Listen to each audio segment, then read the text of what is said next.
Good morning, everybody, and what's happening here? Um, it is a nice, mild day here in the beautiful Delaware County. But Mike, I don't know what to say. I'm kind of lost for words of last night here in Philadelphia sports because the only bright and shiny spot that we have here is the Union, and kudos to those guys for going 4-1 over the Columbus Crew. But listen, we're going to save that conversation for Thursday because the attacking third guys will be covering all that for all your, for a whole hour. So you have Gus and Austin breaking that all down. But it was a painful night. I don't know which is worse: your hockey team getting molded by a touchdown in North New Jersey by the Devils, or the Sixers losing by a nose hair right here in Philly. It was tough, and to talk Sixers versus Celtics here, everything you got out of this rivalry was laid out on the table. I mean, it was back and forth, seesaw, especially in the second half. And man, what a terrific game! But MB just not getting that ball out of his hands caused him the L. So, Mike, I'm going to go to you. What's your take on this Sixers loss to the Celtics from last night? Morning, dude. Good morning, Michael. Good morning, Al. Morning. Pat, I can see he's in rare form. Probably buttered his nipples this morning.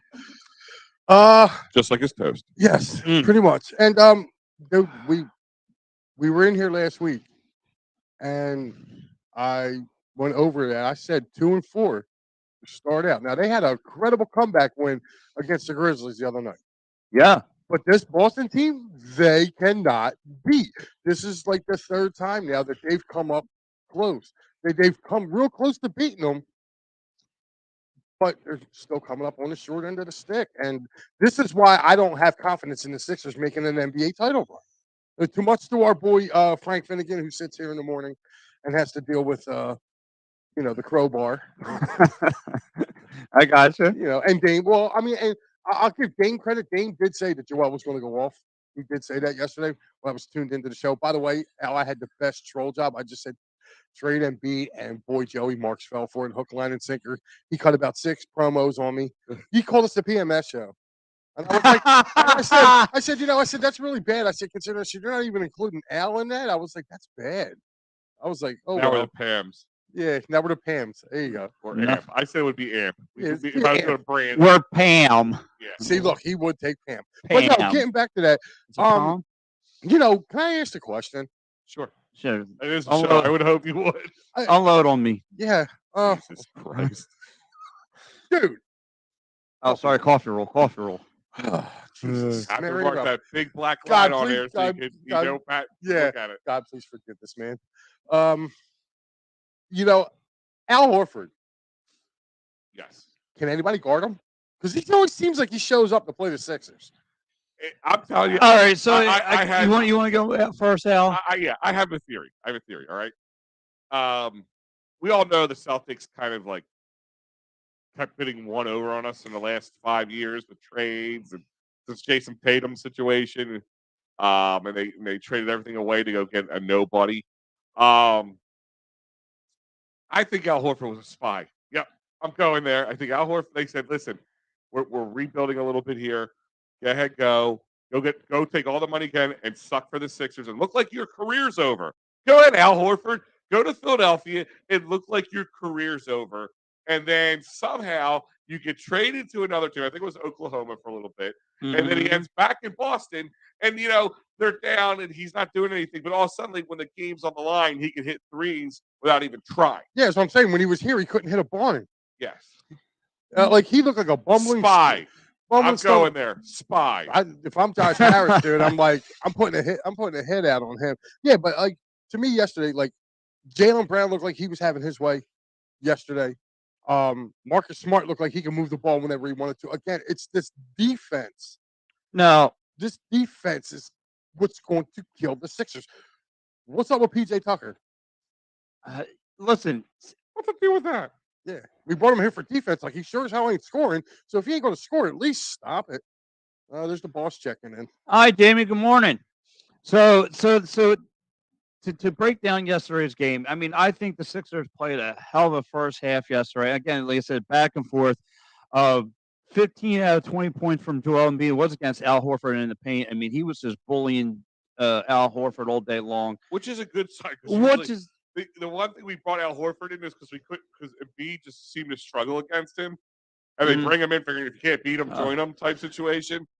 Right. Speaking of the VP of the Blue Oyster, there he is, my man Sean Kilrain. Yeah, he says, "What's up, guys? Over the last 5 seasons, Tatum has had 9 game-tying or go-ahead field goals inside the final 5 seconds of the fourth quarter and OT, the most in NBA during that span." Yeah, and again, like I said, I don't know if that makes me feel better. I don't know, but I'll tell you, should have been an Eagle or a Sixer. And again, just I hate to bring this up, but it's like the tale of two stories lately was in the Super Bowl. The Celtics were struggling bad. I mean, the turnovers. I mean, Tatum had a lot of turnovers in that first half. I mean, I think he had like 5 to 6 turnovers in the first half.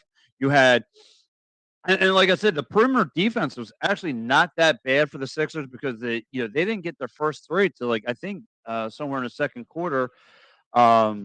So again, the perimeter defense was actually okay yesterday.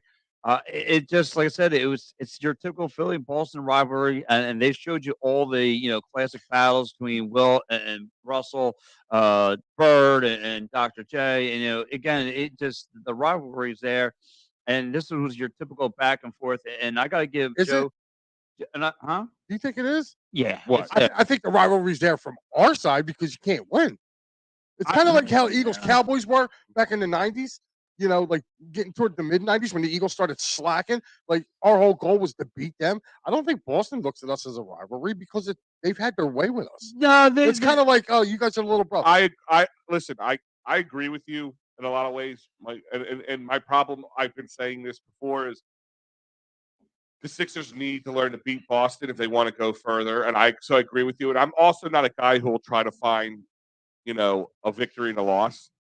But if I'm trying to find that silver lining on this gray cloud of a loss to the Celtics, first part, Embiid just a full court shot. Like the fact that was a chance, it was even worth looking at. Oh, it was. It was a heck of a play by him. I mean, he gets that out a fraction of a second later. They're going overtime. Yeah, and talk about momentum. That'd be all momentum. That'd probably be a Sixers W right there, most likely. Now, with that being said, is this team came off a very hard-fought Grizzlies return, which return from the All-Star break, where you always know they have the vacation legs they call them, and they're not as good as they normally are. And that game, let's be honest, how many of us thought that game was over by the halftime? Yeah, I'm watching it. Like my wife's like, "Why are you watching this?" I'm like, "I can't." It's like I can't turn away. It's like a car wreck. And then I'm watching. I'm like, "Oh." She's like, "What's going on?" I'm like, "They actually might win this." I'm like freaking out. Yeah, and they came back. They won. They played a hard-fought game. And usually, the typical Sixers, the next game, even no matter who the person was, it's an easy scheduled loss. They're usually tired. And Embiid was sick at that game against Memphis. Definitely wasn't hitting his shots. Wasn't himself. Put it that way. Yeah, this game they fought, and they were down at one point. By 15. They're down by 15 at one point. There's 5 different lead changes, and the longest run was 13 in this game. But I want to take that into consideration. They didn't give up. Both teams went down. If there is somehow a Celtics Sixers Eastern Conference Finals, and they play out like this, we're gonna be in for a hell of a series. Yeah, we are, and I think you're going to get that because again, like you said, you don't want to be that guy trying to say, well, they did, but they did, battle back again. See, this is the problem now because this people look at it on both sides. They look when the Sixers are up, they praise Doc, but however, they're just waiting for him, to have these leads fall apart, and that's what happened yesterday because even heading into the fourth, they were up by I believe 13, and you got to put your foot on the throat at that point, and then, you go take a. Which I did. I went to the bathroom, came back, and the Celtics were up. And I was like, what happened? Tatum starts to go off to, and to Mike's point, Al Horford starting to shoot from the perimeter. He was looking good. You also had Jason Brown going off, and Yeah, their Sixers didn't have really an answer, but then they found themselves down by 10 in the fourth. They start to battle back. Again, James Harden being the facilitator, passing the rock around. Really, really did some good things there. And then, of course, Embiid just pulling up in the paint. Like I said earlier, in the first half, he had 15 out of 20 his 20 points against Al Horford in the paint. So the Sixers did a number, but it was just, again, listen, again, Jason Tatum did not have a great game. Like I said, a bunch of turnovers, but however, turned it on in the second half, 18 points, and then he just grabs you by your junk and twists it, and it hurts. It hurts. I mean, I never had that kind of feeling. I'll tell you what, but if you say, Al, you're on talking Tuesday night. Yeah, Tuesday night at 1 a.m. at Blue Oyster. Yeah. Speaking of silver lining, Tobias Harris. If we can get this Tobias Harris, yes, the Sixers are going to be a tough out. Yeah, and he played he was aggressive yesterday. Listen, he's been aggressive since coming back from the All-Star break. Like, he really has been. Like, the game against Memphis, you can pretty much say he was the catalyst that got them going in that Memphis game. He pulled up and shot. He was shooting shooting. He pulled up shooting. He was aggressive in the paint. He was finding PJ Tucker on the perimeter. Oh, my man, Matty B, the Mayfair monster. Question of the day: ranked fourth major sports in the terms of the closest to winning the championship. Here is my Bird. He's got the Phils possibly winning first, Bird second, Sixers third, any youth organization, and then the Flyers. Well, that's coming. That's actually surprising for Matt. He's got the Bird second. The Howie. I thought with Howie in charge, I thought he was about as good as Chuck Fletcher in Matt's eyes, but nah. How about what do you say? How about he said, "How about the that shot by Embiid is expired in the fourth quarter?" Yeah, that's what we were just alluding to too, Sean. Again, and that's the other thing. If you want to take anything out of that, there's literally a split second difference between overtime and a loss. Still, it's a loss nonetheless. But remember, we always said, who do you want? Whose hand do you want the ball on, or hands do you want the ball on? At the last second. Don't do that. Pat just got. Yeah, I know. He said, "I don't know. Just put your hands on my balls." Yes, grab something. But I'll tell you what. Like, looking back at this, like, if we can get this kind of production consistently out of Tobias Harris, because let's be honest, Maxey hasn't really been performing up to snuff either. So, I mean, you got to get him going too. He had a quiet night last night. Quiet, dude. He was non-existent. Yeah, I think he only had like 8 points. See, like I get it. People like him coming off the bench. I get it, looking for the mismatches and all that stuff. I don't know if I'm feeling it. I don't think he's feeling it either. I really don't know if he's feeling it at all. Like I said, I just think, and like I said, PJ Tucker, like, didn't we bring him here? Your message. Sorry, looks like yeah. I tried. He went to his voicemail. So yeah, I just he just texted me. He said I told him we are going to be calling him. Okay, well, I'll call him right back right now. But yeah, and definitely last night was definitely not a good night, I guess, for our winter teams. Not at all. Like, no. Me and Pat were on the post game last night. We're going to get into that debacle. Woo! You're talking about something on fire, and I'm trusting it wasn't my nipples either. Jesus. Man. But anyway, I want, like I said, back to the Sixers and Celtics, matchup yesterday. Again, didn't you just have that feeling? We did have that feeling, but listen, to break this all down is my main man, Bob Cooney. Bob, what's going on, buddy? What's up, buddy? How are you, Pat? What's going on, Bob? How you doing? Everything good? Everything's good in the hood. Just trying to go over this Sixers and Celtics game from last night, and it has a lot of us people here, especially in the Delaware Valley, heartbroken because we thought, especially with a crazy shot from Embiid, we were just hoping that they would have allowed it, and no, that wasn't the case at all. And what was your take from this game last night? They have a hump here. Like, you guys have watched sports so many times, and I have also. Are the Celtics a better team? That's debatable. But do they own the Sixers right now? That's not debatable. They do. and it's a hump that the Sixers can't seem to get over. It's a real thing. And, it's a concerning thing. There's no doubt about it. Like, you can't be heartbroken over the loss. It was a great game. Both teams played well, all of those things. But as I said on the show a lot this week, they do have a hump that they just can't seem to get over. And it is the Boston Celtics right now. Bob, this is Mike. I just wanted What's up, Mike? How you doing, buddy? I'm good, pal. I just got a Good. question to ask you. What we saw out of Tobias Harris over the last couple of games, do you think he can sustain doing this? And do you think that this will definitely be beneficial for the Sixers moving forward? Sure. Oh, look, Tobias Harris, I understand max contract. You're not getting the numbers probably that people want. I understand all that. But what does he give you? 18 points, some rebounds. The other night, who did he cover in the fourth quarter? John Morant. If you watch that game over again, he was on John Morant the whole fourth quarter and did a great job on him. Like, I think, contract aside, I don't care about contracts. Money is what owners do and all of those things, whatever. But Tobias Harris is a terrific third, fourth piece. If you want to put Tyrese Maxey in front of him, I understand that. But I'm fine with Tobias Harris. I'm absolutely fine. I'm fine with this team, to tell you guys the truth. I know last night stings a little bit in these 3 games, Memphis, Boston, Miami at home before you go on the road for 12 of your next 15 games. You wanted to win these 3 games. It didn't happen last night.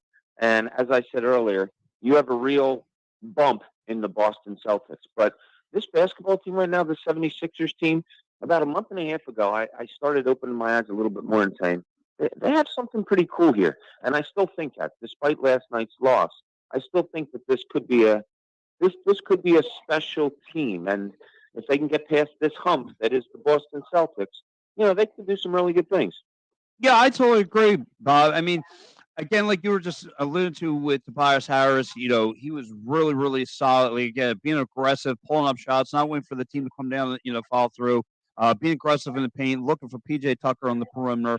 He was really, really solid. But and like I said, a lot of things are bugging about this team, Bob. Is the the leads that the Sixers have, and then they fall apart, and they find themselves in the rear view of these their opponents. What's your take on Doc so far?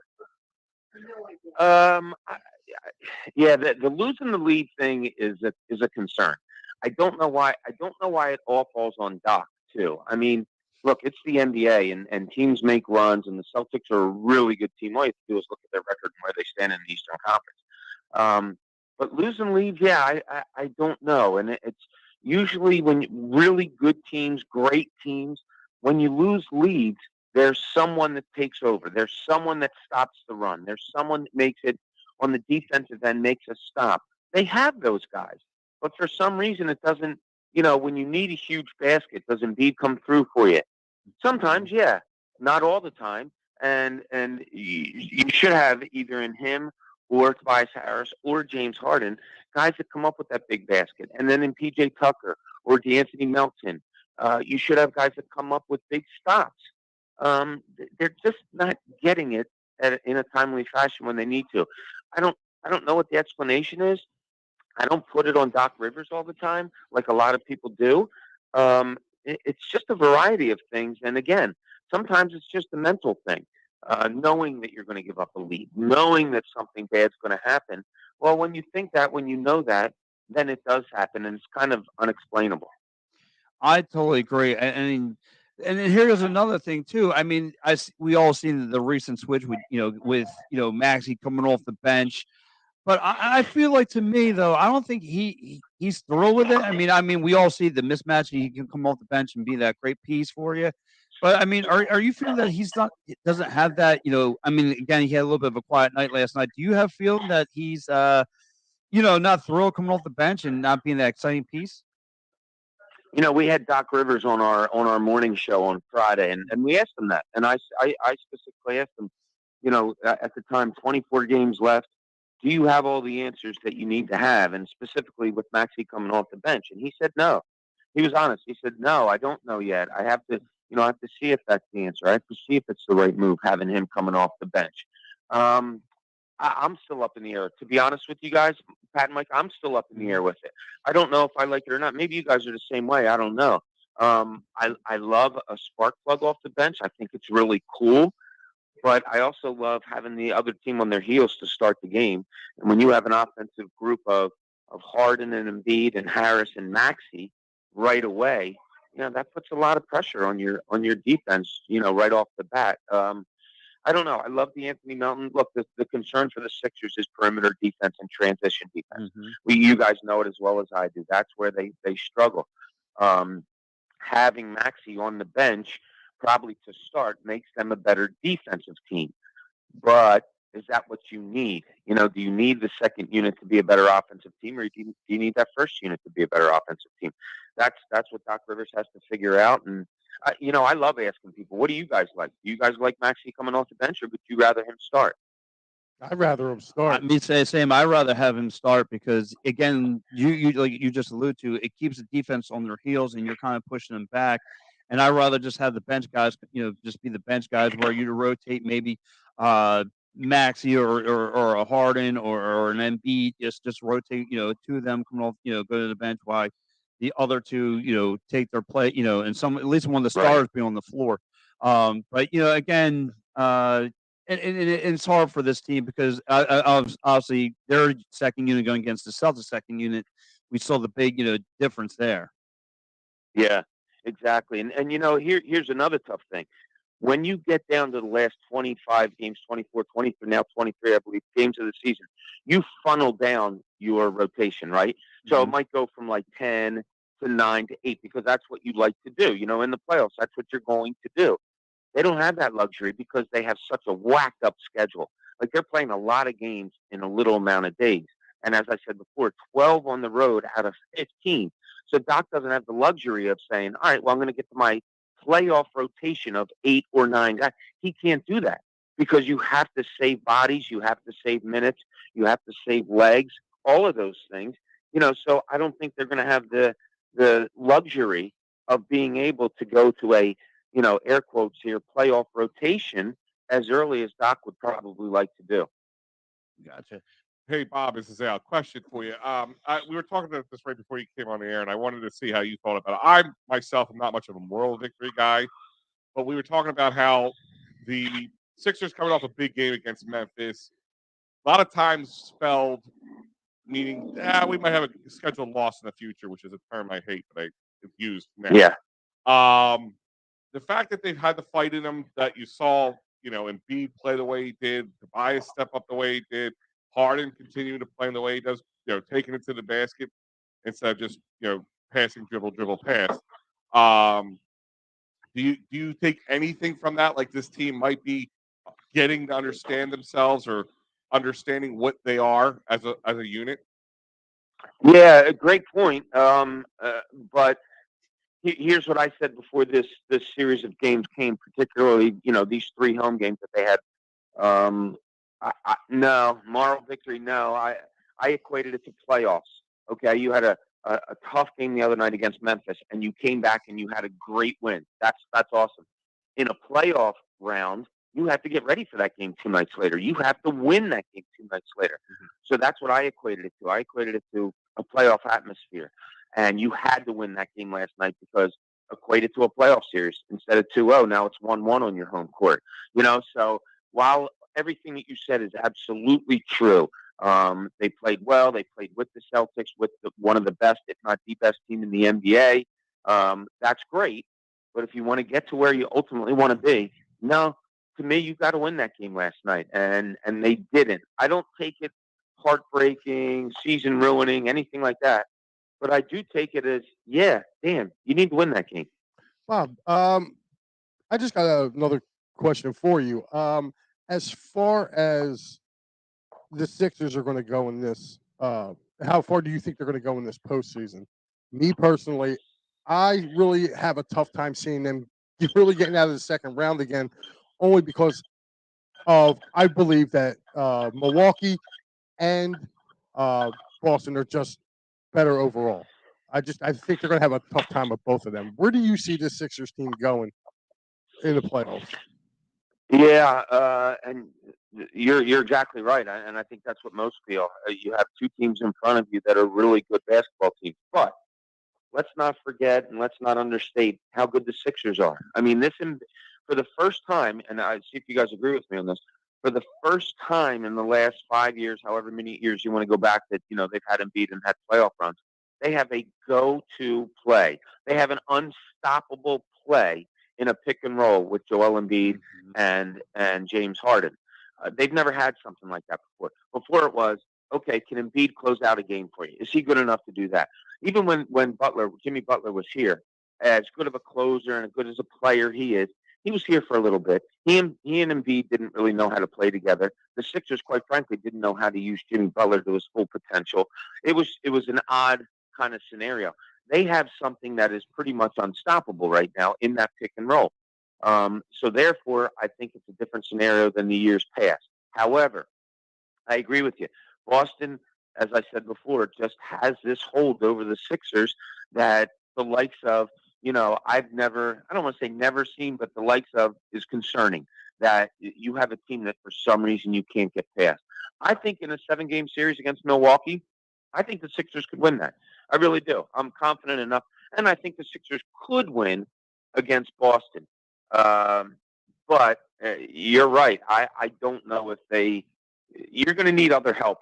And last night kind of proved it. You're going to need help from other teams, maybe beating a Milwaukee team, maybe beating a Boston, so that you don't have to face them in the second round. It's very much up in the air. I'm not confident against Boston. Well, and too, Bob, I kind of alluded to this a little earlier in the show, is that I watching the Sixers team, and again, they played this Boston team tough. Jason Tatum had like 4 or 5 turnovers in the first half. The perimeter defense wasn't bad at all, because the Celtics didn't get their first 3-point shot until somewhere in the second quarter. Obviously Harden, Embiid had 15 of his first 20 points against Al Horford in the paint. So obviously Al Horford had problems with the big man. It's just, again, the second half struggles where they're up, and then they, I guess, take their foot off the gas pedal, because Jason Tatum turned to a whole other person. Al Horford's dropping, dimes from the perimeter. I mean, this is where the Sixers really have to, start tighten things up in order to put away, like a Celtics team in a series. See, and what you said is what concerns me. Embiid got his 15 of his 20, first points on Al Horford. Good, that's what you want. They limited Boston 3-point shooting. Great, that's what you want. All the things you said are correct, and they still lost the game. Mm-hmm. You know what I mean? Like, excuse me, if you come out of a game and you say, "Oh man, Embiid didn't have it tonight," or Harden was a turnover machine, or this or that, and you can point to what the Sixers did bad more so than what the Celtics did bad, and you lose the game, you'd be okay. They lost it because of that. You correct that, maybe you're okay. They did a lot of the things they need to do to beat a Celtics team, and they didn't beat them. You know what I mean? Right. So there's the concern. The concern is, if I'm a coach, if I'm a player on that team, I come out of the game like, God damn, how come we can't beat this team? Like, we're doing everything we want to do. We're stopping them from the things that they want to do for the most part, and yet you still come up on the short end of a game. So that's the head-scratching thing. Like, why the hell can't they beat this Celtics team? Okay, that's correct. I mean, and I got to give the Boston Celtics head coach Joe Mazzola, props. I mean, again, another young mind at the Celtics hire, only 34 years old, the youngest head coach in the NBA, and again, he looks. He looks for strategies, and he looks the way to. Again, from what you saw in the first half, he adjusted to, and he made some good defense adjustments for the Boston Celtics, and then they just, like I said, it doesn't, Celtics way, just putting a dagger right in the Sixers' heart with that Jason Tatum shot. Yeah, and you talk about a closer, and the Sixers have been looking for it for years. Is Embiid a closer? Well, it's hard to be when the other team knows you are that, mm-hmm. and they're going to double and triple team you, especially as a big man. Jason Tatum is a star in this league, and he's a guy that, and we've seen it with so many Celtic players through the years, he's a guy that other teams know is going to get the ball at the end. Other teams know is going to take the big shot at the end. Other teams know that the Celtics are going to call the play for him at the end, and he can still get it off and get it done. And again, another concerning thing, and That's where you need a PJ Tucker. That's where you need maybe a DeAnthony Melton, somebody to be able to get on him and stop him and be that defensive stopper. And right now, the little things that the Sixers need to beat the Boston Celtics, I don't want to say they aren't there, but they're just not showing up when they need to. Yeah, I still hate Danny Ainge to this day for pulling the wool. Yeah, who doesn't? You know, You guys hate him as a GM. I hated him as a player. no, I hated him as a player too. I mean, I remember him as a player too. Was not a big fan of him then, and I'm even not much of a fan even now of him as a GM, considering that could, that guy who hit the game-winning shot last night could have been in a Sixers uniform. So yeah, that's true. And we ended up with Markelle Fultz instead. Yeah, yeah. Look how that turned out. It's funny. Doc Rivers on our show on Friday brought up Danny Ainge, like, just as a side note, but threw in the line, maybe the best GM of all time. That's pretty high praise. Yeah, it is. It is. So, and one more question I got for you, Bob. I mean, again, you're going to head into playoffs, and, coming up soon. But look, we all are enjoying this, this schedule here because it's more entertaining. It's a measuring stick for the Sixers team. But my thing is, where is the good perimeter shooting going to come from? Because again, Harden goes 2 for 8 last night. George Niang struggled yesterday. So, I mean, where is the good perimeter? Because I'm pretty sure you're going to need some good perimeter shooting, especially in playoff time. And I don't see that guy yet.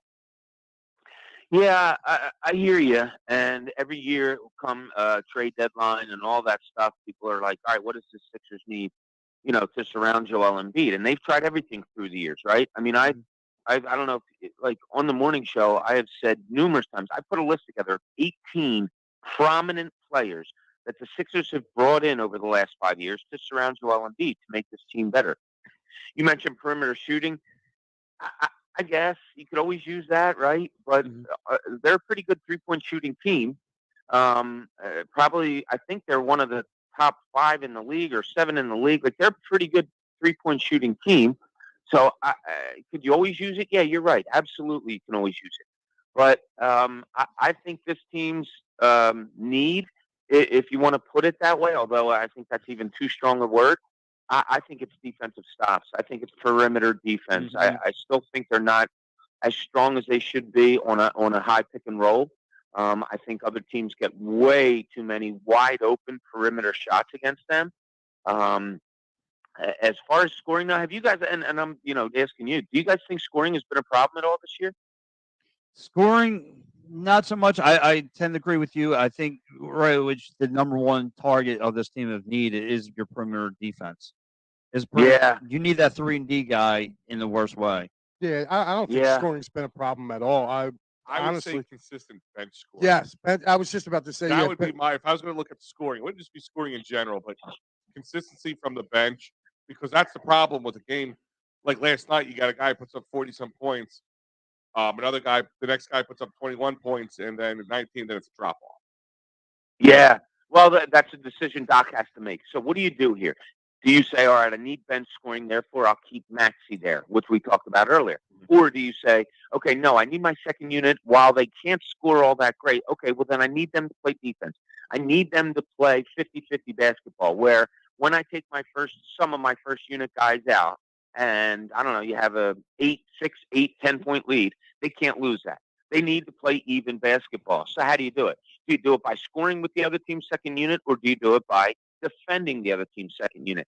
And as Doc said the other day when I asked him, do you have your questions answered? That's the biggest question that he has with himself right now. Absolutely. Wow. Well, Bob, I want to say thanks for joining us, guys. All the fans that are listening out there, check out Bob Cooney every Monday through Friday on 97.5 The Fanatic, 6 a.m. to 10 a.m. He does a great job with him, John Kincaid, my man Pat Egan, and my man the bro over there. So, guys, check those guys out Monday through Friday, 6 to 10. Bob, thank you so much for hanging out with us. Yeah, Bob, thanks for coming on. Thanks for having me. Really appreciate it. Love you, buddy, and I love the new studio. I love it. It looks great. Yeah, that's pretty cool, isn't it? Yeah, you guys got to come in and check it out. No doubt, no doubt. We'll head up. We'll touch soon, and we'll come check out the studio, Bob. You got it. Thanks, brother. All right, guys. Thanks. All right. Thanks. Well, that was Bob Cooney hopping on, for a nice, little bit of time, hanging out with us, talking Sixer hoops. But Mike, let's talk about transition. No. Why? I know. Why? Because Mike, there's some Union played a great game yesterday. Hey, listen, to any EA, what's that? Northeast Sports. Northeast Sports. Hey, listen, you want to talk Union? Check out the Attack and Third on Thursdays nights at 9 p.m. They have that And all also free. go to the .com and read the articles. Yeah, they're all up there. And subscribe to them. But listen, Mike. Again, this is the painful part of the program. A hockey team This is the enema of our show. yes. This will tell you if you're a real Philly sports team, because when you talk these knuckleheads, this team looks completely lost without Travis Konecny in their lineup. They're given up. They're bad. They're bad. Lost 6 out of 7, giving up 37 goals just in 7 games. In 7 games, you've given up 37 goals. They were going to try the outlet of using St. Marison. They thought he was going to be their good luck charm of winning. His record. You took some shots yesterday, didn't you? Because your boy didn't have a good game. And I called it. And I told you he's going to get thumped. And boy, did he get thumped. They bent him over backwards, and they gave him the works. Yeah. They gave him your Blue Oyster Special because it didn't matter. Pillow biting. Dude, Grant Fuhr could have been in net for the Flyers last night in his prime, and he still wouldn't have been able to stop that Devils team. I'm telling you, Patrick Waugh. You name the goaltender, the Hall of Fame goaltender, and they are not stopping what was on last night. The Devils, and it even goes back to Friday night too. I mean, the Flyers are they're not sustaining offensive pressure. Like they're not. And I'm sorry, speaking about Friday night's game, like I know you were talking about last night. How about Dustin Braun playing wing? Like, the Duke ain't got enough speed to play defense, and they put him at wing. I don't know what they put in John Tortorella's water that day, but oh my God, I think they just needed a. And again, I know like a lot of people are like, because it stings me. It stings me the fact that this Flyers team, who I grew up loving, in the LOD era, and it stings me the fact that you got molded. I mean, molded by this Devils team. I think, like, again, when I see the Eagles lose to the Cowboys or the Giants, it bothers me. When I see the Phillies lose to the Mets and the Braves, it bothers me. And again, it's goes the Penguins and the Devils, and I'm telling you, it goes right up there, right up the schnish, right up there. What? I don't know if I want this explained. Yeah, don't explain what it is, but it's my we don't care. Let's move on. This guy, Peters, dude, you see, Peters. But anyway, Al, you're gonna have to get a green ball when Pat starts talking. What's going on, Fuji? Yeah, the Fuji. But anyway, I don't understand, Mike. It just bothers me. It shouldn't though, Pat, because we knew this going in. I know that. No, you got suckered into October and a little bit of November because we had an undefeated football team. We had a team in the World Series. Our baseball team was in the World Series. So everything was kind of rose gold here in Philly. Yeah. And you started drinking the Kool-Aid. This is why it's twisting your nipples about how they're playing now. I'm sorry. I saw this coming. Like, you know, at this point, I've embraced it. It's the pain. Lose.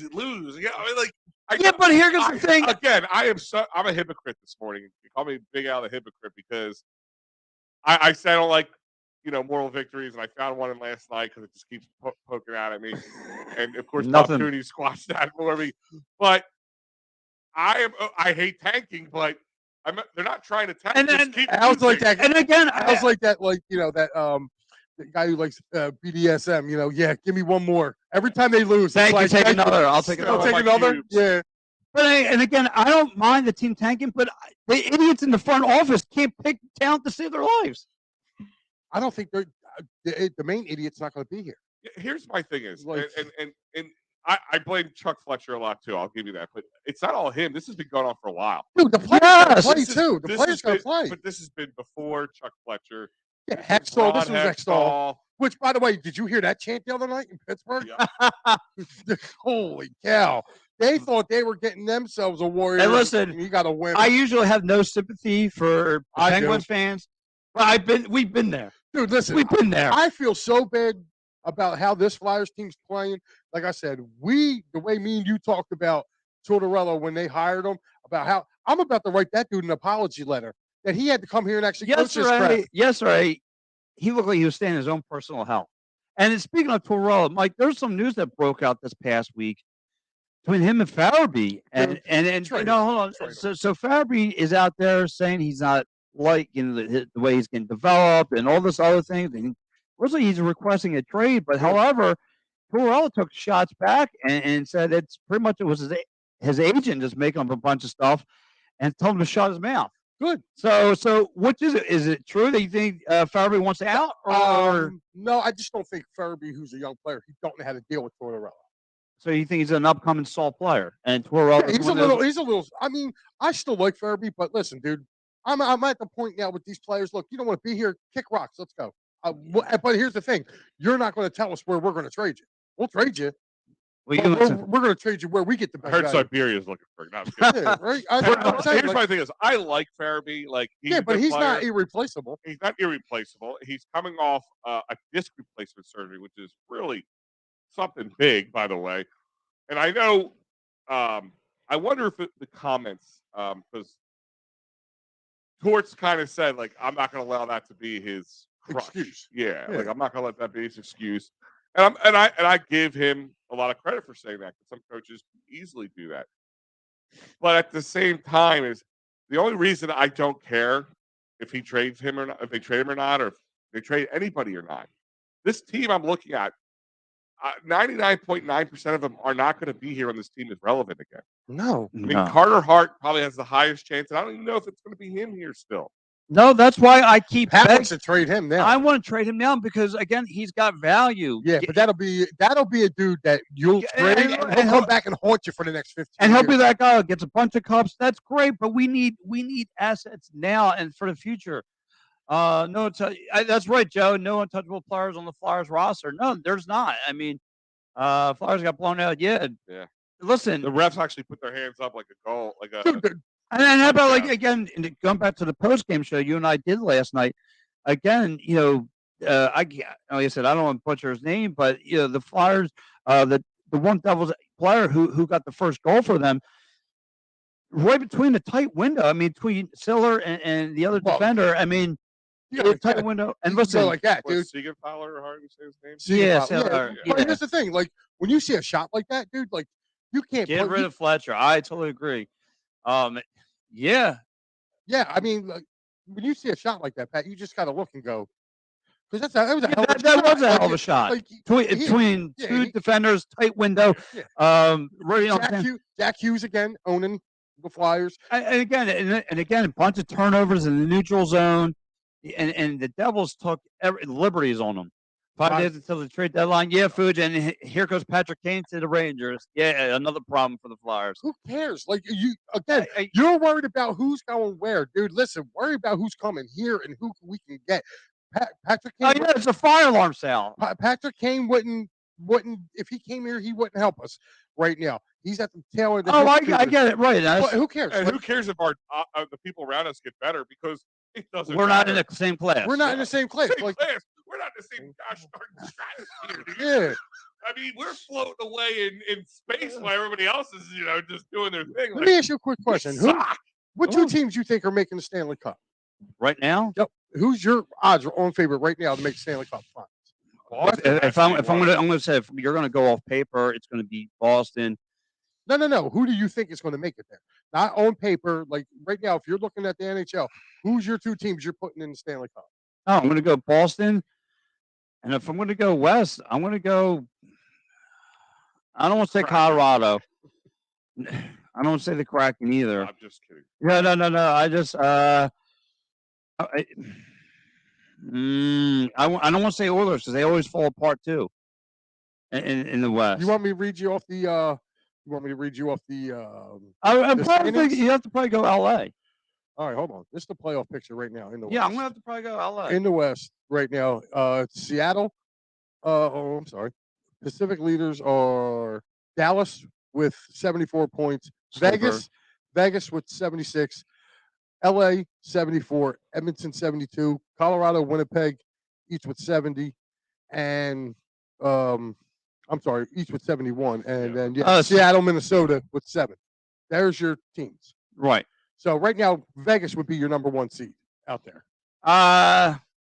I'm not sold on the Vegas yet. So you're saying you said LA. So I'm you saying said, the Avalanche. you're saying Avalanche. I think Avalanche. There.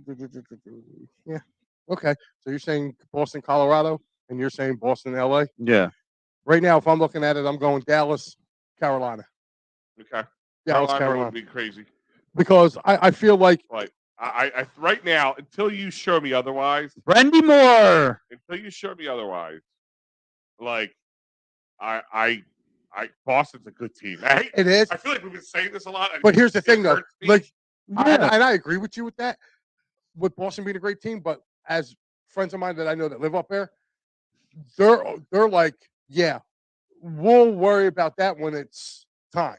Like, in other words, this regular season stuff is great, but Yeah.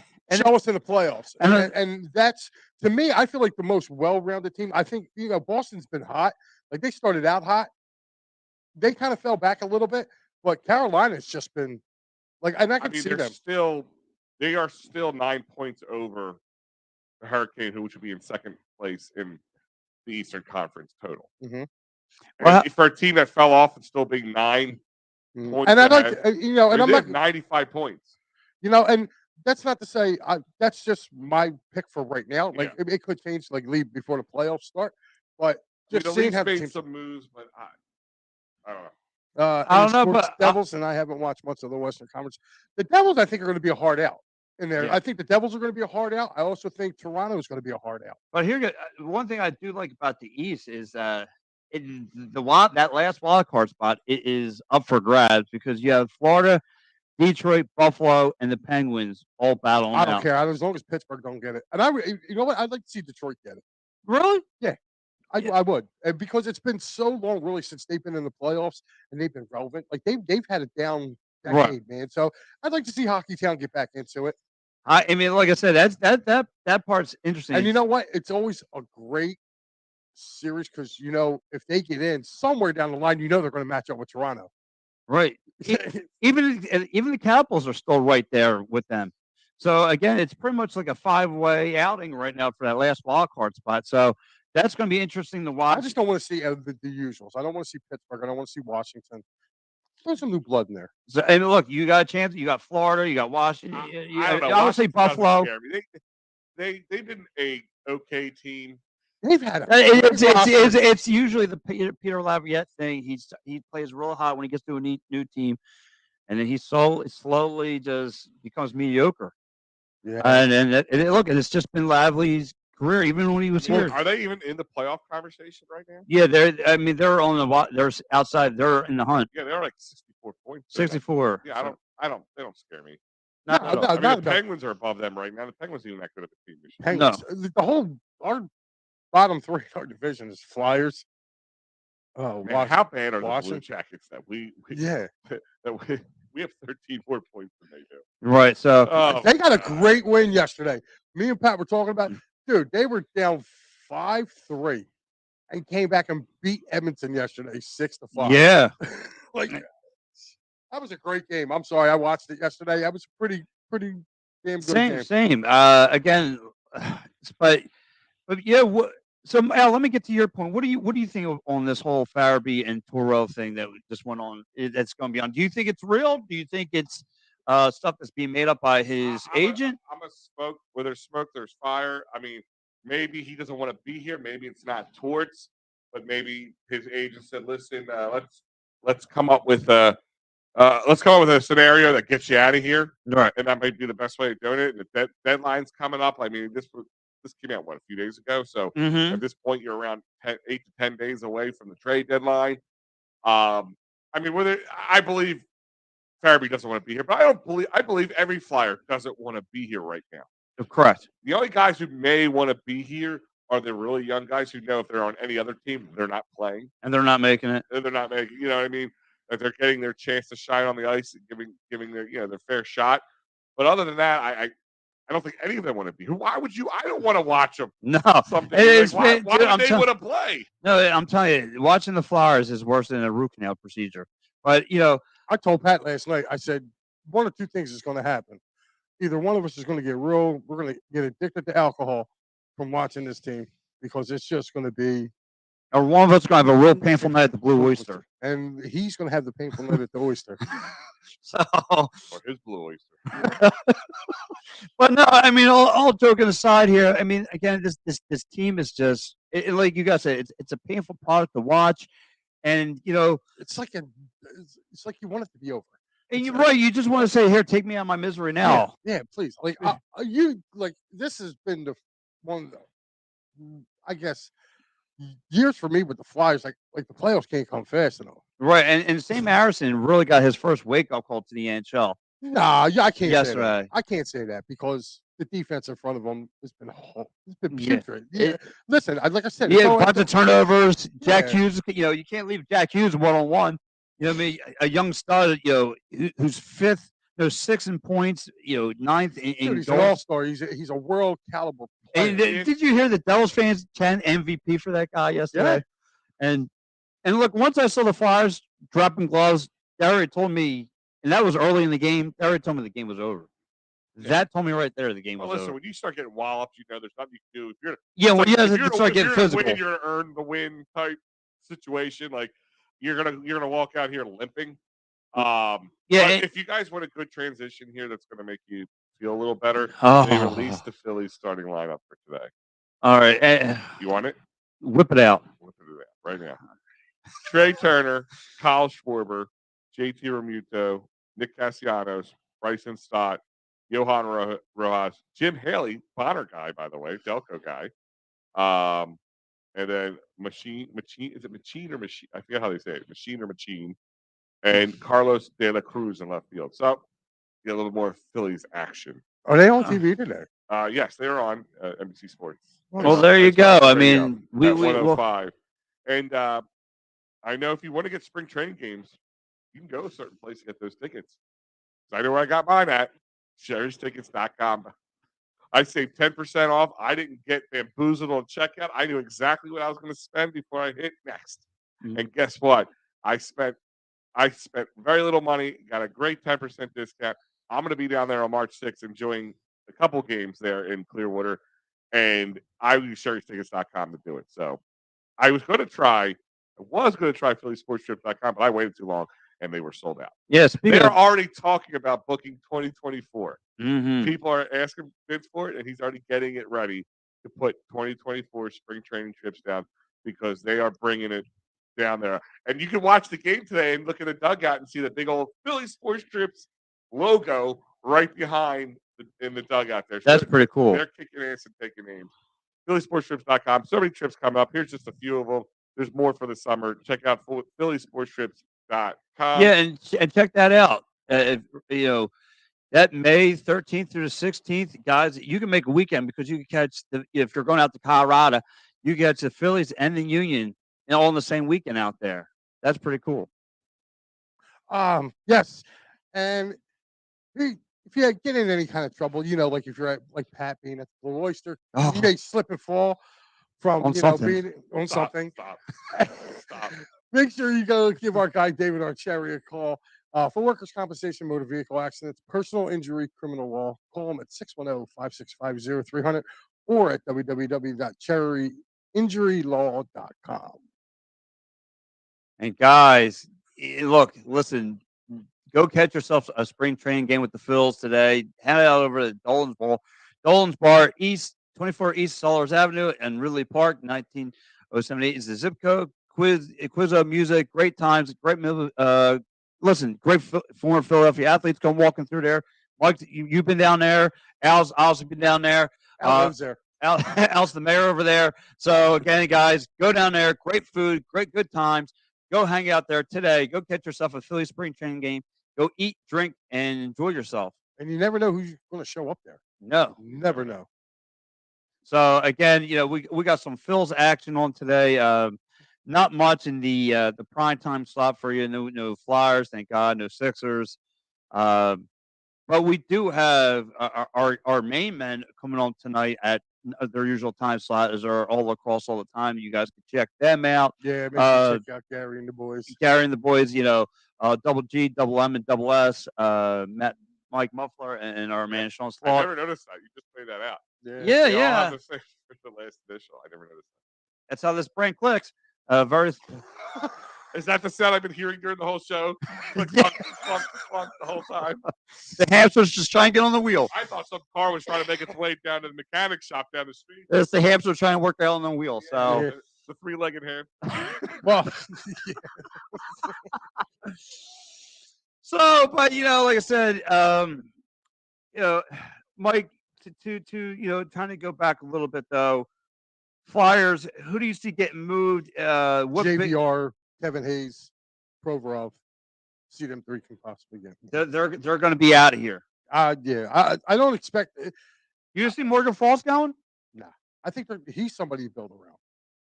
Okay. I would, if you're going to trade something like that, like somebody that. It's not going to be. It's going to be a nice King's ransom. Like maybe not Yeah. King's ransom. I mean, they may get rid of him, but they're going to get a lot back They'll for go him. all. For him.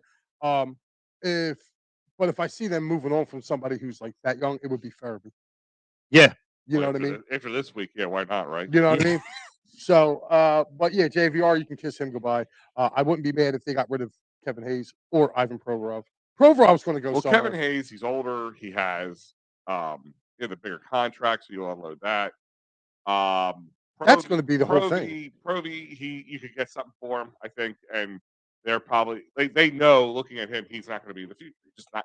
Listen, many of these guys can't be the future here unless they're very young. Because we're saying 3 years optimistically, but it's closer to 4. Well, here's the thing: it all depends really what the front office does. Like, in other words, what they get this dude out of here, and Fletcher. Either bring in an experienced GM. You know what, Mike? You alluded to the fact that you want Danny Barrera in here, right? And I said I would give him a shot, and I was against it. But you know what? Dealing with Chuck Fletcher, I'll take anybody. I'll take this couple of. To be honest with you, I want the ownership group to sell the team. Is what I want. Like, I want one owner. I don't want a corporation owning this team. The corporation owning this team has been proven to be nothing but a failure. At least when Ed owned the team, when he didn't have Comcast telling him what to do, okay, they were competitive. And this was a destination to play hockey. People don't want to come here no more. No. And and it's funny you brought that up. Like, when I saw the Montreal Canadiens come in here and smash up the Flyers, it's like, I remember a point in time in my life when I was a youngster, teams were afraid to come into South Philly. They were scared, especially down at the Spectrum. It's not that feeling anymore. It's just like they come here, get their cheesesteak, beat the snot out of the Flyers, and roll out. It's just it's just grab a dozen soft pretzels on the way out. Yeah, I mean, since we're keeping the Philly thing going here. Al, do you have that feeling where it used to be that you're a little guy, teams used to be afraid of coming to South Philly. Now it's just like, listen, even when the Flyers weren't great during their off season, there was like for a consistent mid to late 90s to early 2000, 2010, the Flyers were usually relevant, at least playoff discussion. They were, middle of the road or better team, and they were a scrappy team. And if you were going to lose, you were going to lose painfully. Okay. So yeah, it does suck that people come in here and we're just like, I heard you guys have fun sandwiches with meats and cheeses on it, or really big slices of pizza here. That's why we're here. You guys are very nice. Listen, you know what's killing me? Seeing the amount of opposing fans come here. Yes. And like, I mean, it's a quick trip for any New York fan because they're only coming from southern or central Jersey anyway. Right. I can understand. I'm talking about people coming from Montreal. There was a big Montreal faction down there. Yeah. Well, and if it ain't Montreal fans, it's empty black seats. Like, and to your point, that's where, like, even if you're Comcast, like, you want money to come through, right? They got to be looking at this going. And what's going on, Chuck? Like, Chuck's got to go. And I think the reason why they didn't do it mid season is that they wanted to give him the year to finish out. I think he knows he's a lame duck. All right. Going out the door. But I would like to see them give Briere a shot. Fuji, yeah. I agree. At one time they were, but look, Fuji, I walked into my Flyers fandom at the LOD, so I got spoiled in that. And to me, it hasn't really been the same. Yeah, a lot of people forget between 89 and 90, or 89 and 92. That it was between the end of the Tim Kerr Red Flyers before Lindros got there. Like, I tell people all the time, like, people think Eric Lindros got here and the Legion of Doom just sprouted. And I'm like, dude, y'all forgot about the Crazy 8 line. Yep. The Crazy Yeah. 8, you remember the Crazy 8 line? Mm-hmm. Yeah. Yeah, but they kept bringing guys in like Desjardins and stuff like that. Guys, Listen, that was the biggest steal ever. They got Leclerc, Desjardins, and they got a lot of people forget too. They had Gilbert Dion, which I thought that was the steal of the trade because Dion was like a 30 goal scorer in Montreal. I don't know what happened when he came here. I don't know if he just didn't fit, but for some odd reason, like when he got here, that was a typical '90s. Yeah, 3 for 1. A trade. You get a good guy from another team, and he comes here and just looks like he never played the sport before. Yeah, like I don't think he wanted that happened. How many times did that happen? Al Horford. Yeah, in the '90s, especially the mid Right. to late '90s. Oh God, what the hell They was would the bring guy? guys like, oh, okay, Yeah, all right. what was the guy from Tampa that used to kill us all the time? We signed him to a huge contract, and he looked like he couldn't skate. What the hell was Grattan? Chris Grattan. Yeah. He would play against the Flyers right with Tampa, would kill us. Him and Lindros would have crazy games against one another. We signed him. I'm like, cool. We took him from Tampa. Let's see what he got. Dude, he gets on the ice. Dude, he looks like he's like a newborn elephant on skates. He's like falling all over the place. You're like, are you serious? And again, this gets it goes back to square one on that press conference from last year. To Chuck Fletcher, first he says we get rid of Justin Braun because he can't skate 1-on-1. He can't keep up. And then they bring him back. Bring him back because he's a thrift store and he's cheap. So then it goes back. We'll be in the thick of things in 2 years. Well, I want to see some kind of improvement. And no. Listen, I think the Flyers organization's been tanking this whole time. I don't think Torts and the team got the message. Maybe, like I can see that happening. I can see. Why do you think you bring back a Braun? Right. Why do you keep bringing up these guys who probably wouldn't play on any other team? Why? Because they had the only people. Well, I will say this: that the Phantoms had the Flyers minor league team's pretty good. Right. So I mean, I think they got to the conference championship or something last year. So like they got good young talent down there. So I don't mind them bringing, calling guys up to get a look at them because you got to see what you have eventually. Mm-hmm. But and why not this year? You're not going to the playoffs. You might as well bring these young guys up and see what they have, so you can know what your nucleus is. Yeah. But as far as like Fletcher goes, no, like this dude's a dead man walking. That's why I'm kind of a little worried about the kind of I guess you could say the additions that they're going to get for these guys coming up with this trade deadline. Mm-hmm. Like I kind of hope if they're going to keep Briere or Briere's going to be his successor, like you have him make the deals. Listen, like I'm looking at the AHL standings right now. The Phantoms are your 7th seed. So they're right in the middle of the pack over there. But let me ask you another question. Because all their decent players are up here. Right. Yeah. So let me ask you guys a question here, and not to shift gears here, but listen. Again, this kind of scares me a little bit. I've heard a lot of people talk about the union this week. Do you feel? And I talked to you with you, Mike, a little bit last night about it. And do you feel the union right now is in the way? And to Mike's point, a little bit ahead of the Flyers right now? Yeah, only because of the feel recent success. Or do you feel like at some point we're going to be talking more union than we are Flyers? So I feel like we're doing that this week. Well, yeah, you are because it's the union season. They're just coming off of a championship run. They had to win their first game, and the Flyers. We all know the Flyers suck. They suck. Yeah, so we're not giving the Flyers our attention, but let's keep it a bean. If the Flyers flip the table and we're at this time next year and the Flyers are playing decent and good hockey and got a good team, union's not touching them. Right. And I'm not saying that to be because the union got a great following, but like the Flyers, I mean, I'm going to be real honest with you. If the Flyers had a really good team, like they'd be challenging the Sixers right now. Right. They'd be challenging the Sixers for number 2. Like I'm talking about, they'd be over the Phils because the Phils, nobody worried about. Everybody worries about the Phillies when spring training starts, when opening day gets here, and then October. When you get close to September. In those middle of those months, that's it. Here's a question, and I'll help start answering this one. This is a question that's a good question here. Any sports wants to know why don't Philly have a second NHL team, or maybe they don't have enough of a fan base for it. Same with the MLB. So I don't think this fan base could handle two teams. I think they could for baseball. I think they could. Did you go to? You went to opening day last year, right? Yeah. Did you see all the A's fans down there? That like the A's haven't been here since the mid-50s. I know. My point is, this team. I'm telling you, they could. Look at your wardrobe. Like, look at what we're all wearing. Like, yeah, we're wearing that. Could you imagine having to go out and spend your time between two baseball teams? Like, our fan base, I don't think could mentally. No, and not just that. I don't think I'm sorry, but we're loyal dogs here. We're not going to go out and buy other wardrobes. We're checked into one team. No, you say that now until a team moves in here. Say a team moves in here. I don't know. If another baseball team. Comes say the Phillies just suck. Like, they just suck for a while. And another team, you would definitely see that. And another team moves in and they do really well. I mean, you would see a lot of bandwagon. Let me ask you. No, listen. If they had another team move in and they went to the World Series, let's say won, and they won a World Series, yeah, you'd see a lot of bandwagon people.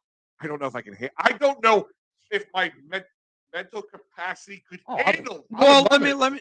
I don't think I'm the only one. Look how crazy we get about one damn team. Could we handle two? Yeah. I don't think so. We burn ourselves to the ground. Mike, out to your point, that's and I know it's a whole different animal, and it's a whole different thing here, but I don't think people want just want to follow the Eagles. Say an XFL team gets a Philadelphia team, and we do have we have a USFL team, which by the way, but see again a lot. People look at it and go, people, and look, I'm not going to take anything from Matty. Matty B loves the Philadelphia Stars, so do you. Yep. But a lot of people are like, they don't want to give their hearts to the some people. That's different though. That's not competing in the NFL. Listen, I'm going to tell you. No, but I mean, some people just don't care about summer football, or spring football. They're just like because they don't want to give the Phils. They're still competing with the NFL, even though there's no games going on. But they're competing with the draft and free agency. Yeah. This is an Eagles fan. And the Soul might be coming back here. Yeah, the Arena League's come back. We don't know about any of the teams, but there's a yeah. But here's the thing: like, there was a time in this city, and Matty B could probably back me up on this. In the 80s. Huh. Yeah. Well, listen, we can't go off of the recent ones because they haven't been back here. The original USFL had like real players. Yeah, Reggie White played for the USFL. Yeah, Reggie White, Steve Young, Jim Kelly. Yeah, they all played. Herschel Walker. Mm-hmm. So they were really trying. Yeah, Doug Flutie. They were really trying to compete with the NFL. And let me tell you something. The Stars are the only team, past and present. It's the only team that make the NFL or to make the USFL championship game every year. Yep, they've made it every year. They're 2-2 after they lost last year. And that's what I said. Like, hold on, no, Pat. let me finish. Going. They were outthrowing the Eagles when Leonard Toews was thinking about moving the Eagles to Arizona. The people wanted the Stars to be picked up and brought into the NFL. That team, because they felt like that team had a better chance of competing than the current Eagles product. Now, I'm not going to say this now because I don't think it compares, but there is a certain love for people my age and older who went to these Stars games. And listen, dude, they used to get more at a Stars game than the Phillies got in a 3-game homestand. Wow. Think about that. A 3-game homestand, they outdrew the Phillies. Really? Yes. Well, that was summertime football, dude. I'm talking about going down there in July and sweating your nuts off watching. Hey, nothing wrong with that, pal. So listen, it's just to wrap up the show. I'll clear them up for you. That's a lovely segue to wrap up. Right? Listen, guys. Again, check out EOP. Go to the website. Check it. There's tons of activity always going on. Articles to read. Keep up with the edge of PhillySportsNetwork.com. The hottest thing going here in Philadelphia sports. Go check them out. Of course, love the network, love with the team. Everyone here does a great, phenomenal job. Here, everyone does a job. Passing out Fanatics, everybody. No, just say Tom Kelly, our boy, the Hammer. No, the hoop, the crowbar. Okay, he's not the Frank, Hammer. David, Frank, I James. like Frank, James. I will mention everybody but the crowbar because the crowbar called us PMS yesterday. Oh, cutting his wrestling promos. I'm telling you, look, I like Joe. I really do. I think if my manager ever goes, I would hire Joe to be my manager because that dude can talk. No, listen, I'll deal with the hammer at some other point. Sure. But yeah, like I said, everyone here Say, does look, a great job. okay, Yeah, thanks Northeast Sports too for checking in. Yeah, thanks a lot. It's guys, I'm actually going to be representing us tonight. Philly Mike, the podcaster, I'll be joining his thing tonight. Cool. So Cool I will beans. be representing you guys and also out of the box being over there. So I just wanted to give you guys a heads up. So around, I think it's 7ish, we should be on. Yeah, and for you, Send us a Al, link. We'll get it up. I don't know, Al, did you ever play Ghosts and Ghouls or something like that? Yes, Ghosts and great game. You remember that? Yes, Wait, what is it called? Ghost and Ghouls. Ghosts and Ghouls and On, Ghosts. on Nintendo? Yeah, it's the dude where he runs. He's looking. Yeah. He's in his underwear, and you got to build up his Oh, armor. yeah. And he throws spears. Yeah, well, tonight our man Austin and Art will be talking about that, and then next week, Al, we got something for you on the old video game pod. For something for you, Olmec Legend Hidden Temple. They're going to be breaking down the game show. Wait, Legends of Hidden Temple? Yes, sir. God, yes. 90s. Yeah. So again, I want to do the purple frogs. yeah. So guys, we're going to be doing that tonight. So guys, everyone have a great rest of the day. Go Phillies. Oh yeah, for the meal for the day. What are you eating? I know you're putting meat in your mouth. What is it? Yeah, what aren't you eating? I'm actually going to do. I'm going to do a little stuffing and some turkey. Okay. I'm thriving for some big meat. Wow, Al. Yeah, right. You don't want to follow that either, do you? I'm on a diet now, I guess. Yeah. I don't even know now. I don't even know how to answer that question now. I think I'm going to have lettuce. Peanut butter and jelly. No, I'm going to have... Skip your the nuts in your peanut butter. See, look. I'm a creamy guy. Can we go? Can we go now? Okay. I'm going to have a tuna salad. That's what I'm having. I'm fasting today. Guys, have a good night. Everyone, have a great good rest one, of your guys. day.